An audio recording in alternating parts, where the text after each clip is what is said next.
Guys এরকম একটা chicken fry দেখলে কি জিভে জল আসে। চলো আজকে এই জিভে জল আসার মতো চিকেন ফ্রাইটা আপনাদের সাথে শেয়ার করি। প্রথমে নিয়ে নিলাম এখানে মাংসগুলো, আমি পিস পিস করে কাইটা নিয়ে তারপরে ফুলমরিচ জাস্ট একটু চিজ, তারপর দিয়ে দিলাম তারপরে দিয়ে দিলাম হচ্ছে সোয়া সস দিয়ে দেওয়ার পর দিয়ে দিলাম লবণ, তারপর দিয়ে দিলাম একটু কর্নফ্লাওয়ারটা দিলে তারপরে এখানে চিকেনগুলা স্মুথ হয়।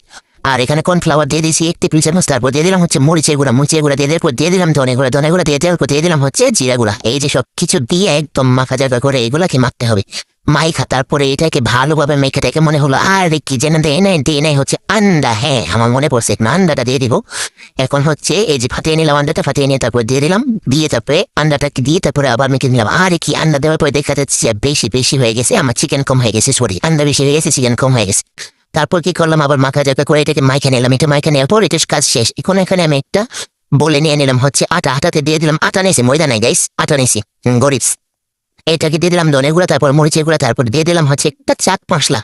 এটা দিয়ে ভালোভাবে আমি আটাটাকে মিক্স করে নেবো। এটাকে মিক্স করে নিয়ে তারপরে এইখানে ভালোভাবে মিক্স করে নিতে হবে যেন কোনো দানা দানা ব্যালেন্স না থাকে। আমি হাত দিয়ে নিয়েছি, হাতের মতো বড় মিক্সার কি আর আছে। তারপরে এটাকে আমি মিক্স করে নিয়েছি ভালোভাবে। এখন চিকেনগুলা একটা করে এখানে ভালোভাবে মেখে নেবো। আটাগুলা দেয় চিকেনগুলা দেয়, সরি আটাগুলা চিকেন গুলা দেয় ভালোভাবে মেখে নেবো। ভালোভাবে মেখে নেওয়ার পর দেখতে পাচ্ছেন আমি কিভাবে সুন্দর করে মেখে নিয়েছি। এভাবে করে আমি সবগুলা চিকেন মেখে নেবো। এক পর্যায়ে আমি প্রথম ধাপে মেখে নিলাম, তারপর আরেকবার যেগুলা বাকি ছিল এগুলোকে দিয়ে এইভাবে করে সবগুলা মাখিয়ে নিলাম। মাখিয়ে নেওয়ার পর ভালোভাবে একদম জেরে যত পারেন তত চাইপা চুপা পরে এই চিকেন গুলাকে মাখতে হবে। মাইখা তারপরে কি করবেন, তারপরে ঝাইরা জুড়ে আবার গুটাইতে হবে।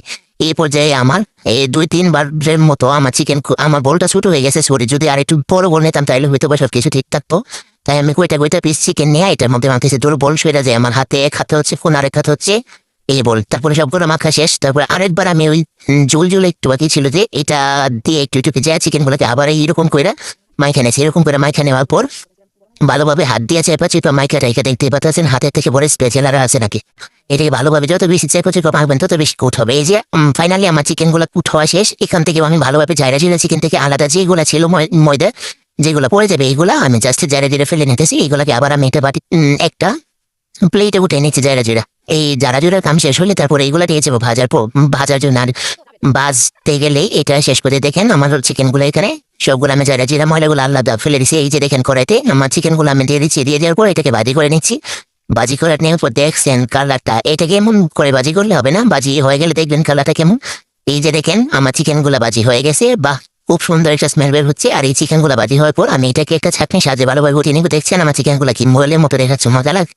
তারপর এখানে আমার বানানো সস দিয়ে দিলাম একটা প্লেটে। সস দিয়ে দেওয়ার পর তারপরে দিয়ে দিব আমি চিকেন গুলো সাজিয়ে নেবো প্লেটের মধ্যে। বড় লোক ছবি তুলতে হবে, তো ফটো শুট না করলে কি আমার হবে, যেহেতু আমি একজন কন্টেন্ট ক্রিয়েটর। তারপরে এই যে চিকেন গুলা কি মজা, এইরকম মজার একটা চিকেন